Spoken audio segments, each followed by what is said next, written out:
செங்கல்பட்டு மாவட்ட ஆட்சியர் அருண்ராஜ் அவர்களிடம் பழமுத்தூர் ஊராட்சி மன்ற தலைவர் ஜோதி முருகானந்தம் பஞ்சாயத்து சாலையில் சீரமைக்க கோரி மனுக்கள் அளித்தார். பழமுத்தூர் ஊராட்சி மன்ற தலைவர் திருமதி ஜோதி முருகானந்தம் அவர்கள் எங்கள் ஊரில் 2-3 ஆண்டுகளாக ரோடு மோசமான நிலைமையில் பழுதடைந்துள்ளது. சென்னை தேசிய நெடுஞ்சாலையின் இணைப்பு ரோடான கிராம செல்லும் சாலை மிகவும் மோசமான நிலையில் பழுதடைந்துள்ளது. அதை சரி செய்து தருமாறு கேட்டுக்கொள்கிறோம்.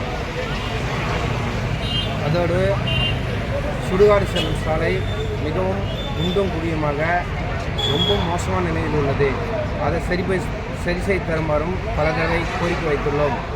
இப்போது உங்களை தேடி புகழூரில் முதல்வர் நிகழ்ச்சிக்கு மாவட்ட ஆட்சித்தலைவர் அவர்களை சந்தித்து OHD டேங்க் 1 லட்சம் லிட்டர் டேங்கில் மிகவும் மோசமான நிலையில் பழுதடைந்துள்ளது.